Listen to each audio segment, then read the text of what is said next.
What's up everyone, it's your FPL Thinking Cap Benji and welcome back to Best FPL Captain. Last game week we had Salah in at number 1 and he smashed it away to West Ham, returning 3 GA. He broke 8 all-time records and it does make it hard to go against him for captaincy, but Liverpool play Manchester United, my own club this weekend. Am I really captaining him against my own side? Let's find out.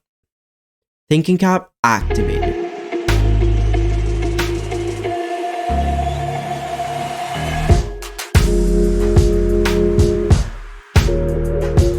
So just the one green tick in the top 3, but I still consider it a pretty successful set of results. Nobody was considering Ollie Watkins for captaincy last week, so to have him in my top 3 feels great. Palmer blanked again, and he was the worst performing premium. Palmer captainers should consider themselves a little bit unlucky, but if you've been watching a little bit of Ipswich, even just one Ipswich game across the last 3 weeks, you probably would have picked up that McKenna's been setting them up in a little bit of a deeper block, which definitely made this fixture less targetable. Foden jammed his way to 6 points, but he got hooked off after just 65 minutes, which means he's dropped for the GW20 Shortlist as Haaland steps back in for West Ham at home. Watkins retains his place with a second consecutive home fixture, this time against Leicester City. Those two strikers kick off at 3 o'clock on Saturday. Then we've got ISAK in the early kickoff against Tottenham. He's the only one playing away from home, and Salah is this Sunday captaincy option at home to Manchester United. I've heard a few people this week, they're saying that this is Mo's favorite fixture. He always kills us historically. Well,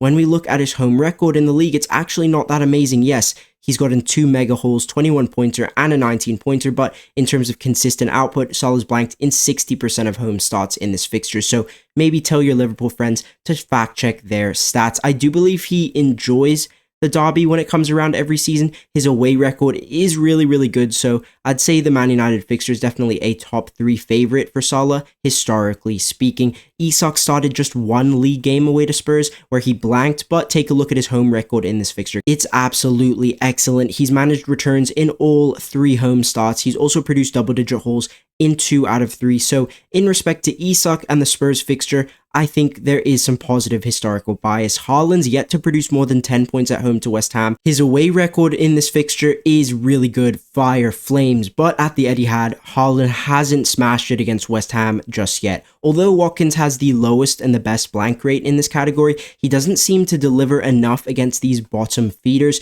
He's actually never produced a double-digit haul against a promoted team at home, so I'd say he's got the weakest historical record. The good news for Watkins owners is that he's got probably the most targetable fixture for captaincy. Leicester have let in more goals per game compared to all of the other 3. They've also got the worst XGC average per game, and they concede the most shots on target per game. Hermansen, who's Leicester City's starting goalkeeper, is still injured. He's prevented the most XG this season, so the fact that he's confirmed out is a good green tick for Watkins. West Ham aren't far behind Leicester in terms of their underlyings. Club captain Bowen will be absent. Now, that's not necessarily a factor that directly benefits Haaland, because if anything, it boosts City's clean sheet odds, in my opinion, which does improve the point ceiling and floor for City midfielders, but Bowen is West Ham's biggest leader on the pitch in my mind, and I think they're more likely to get thrashed without him. Tottenham are a pretty good fixture for an attacker with their current defensive injuries. You can see by the errors per game average that Isak should get a few chances against that Archie Gray-Dragusin partnership. The only reason I have this game as my least favorite fixture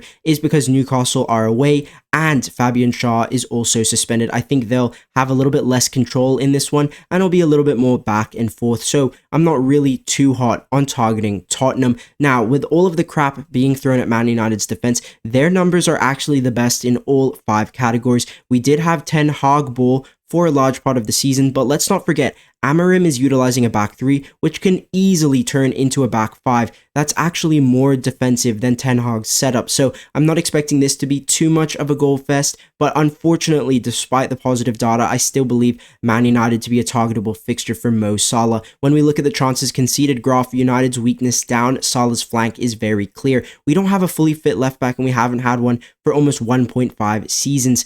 Either Malacia or Diogo Dalot will start from wingback, and even if Amorim Amarim chooses to double up on Salah, I don't think we have the personnel available to stop him from getting into threatening positions. Haaland's underlyings look scary for Saturday captaincy. He's boasting a 38% double-digit haul rate at home, which is the highest explosivity on offer in this category. Haaland's averaging 1.3 GA per start. That return rate is miles ahead of any of the other Saturday options. His form is also pretty strong at 8.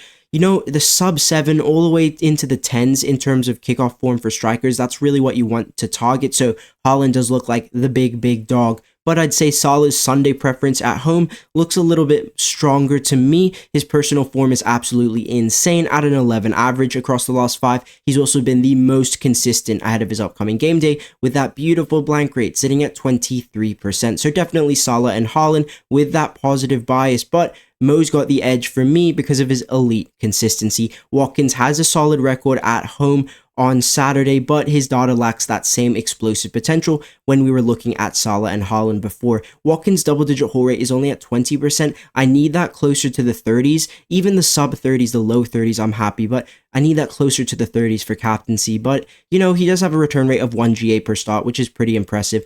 Ollie's blank rate is in the sub-40s as well, and that is pretty good too, considering where the striker meta is.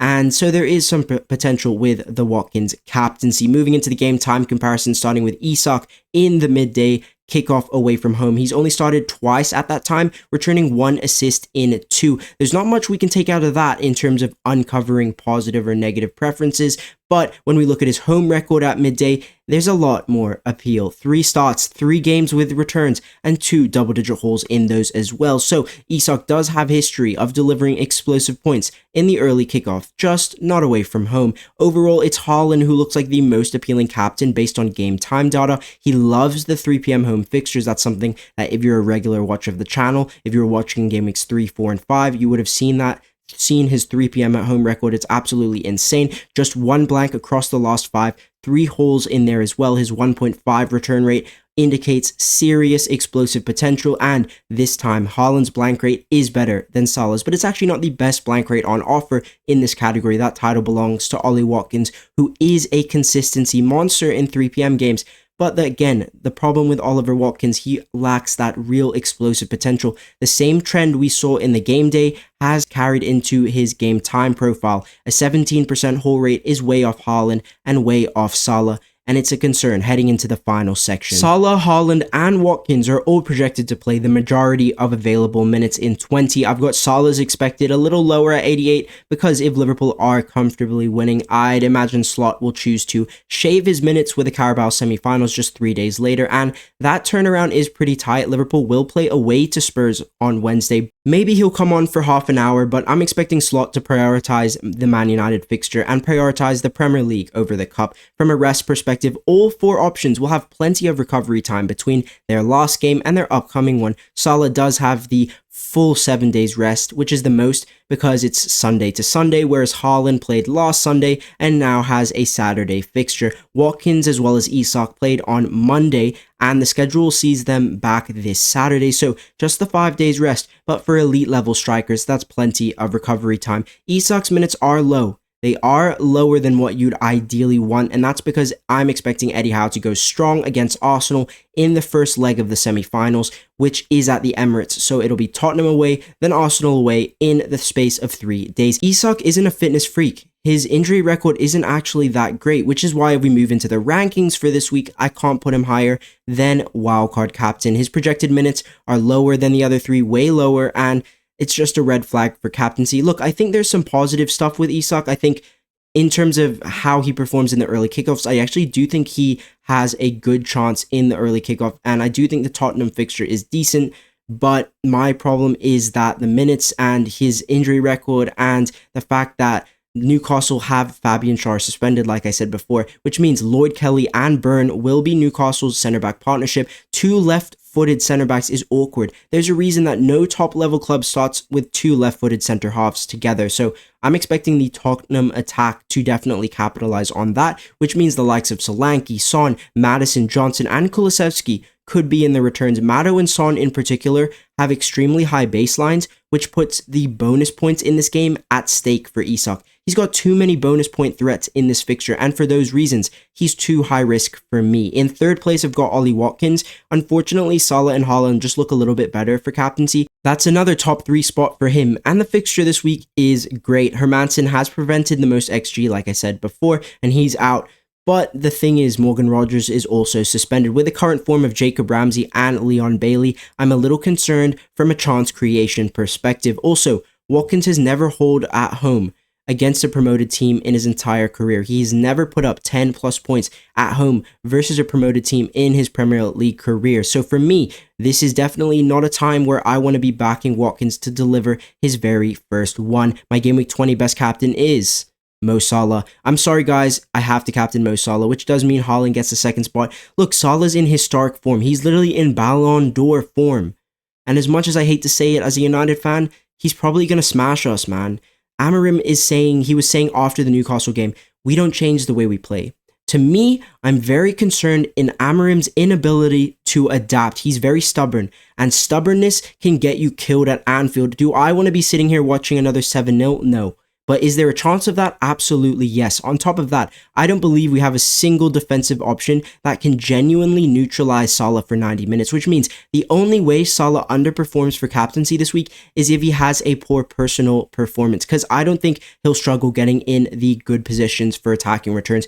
I'm not confident of him having a bad game in this current form, so my armband stays firmly with Mohamed Salah. If you're a Haaland owner, I can understand the appeal. Erling's profile as a whole actually looks really tasty this game week, but in the current captaincy meta, midfield captaincy is just so overpowered with the clean sheet point, the extra point for a goal, the assist potential, all things that Haaland can't tap into, and because he isn't in great form across all competitions, I struggle to recommend him over the king. If you've enjoyed this one and you're new around here, then hit subscribe, drop a like on the video, and I'll speak to you in the next one. Peace.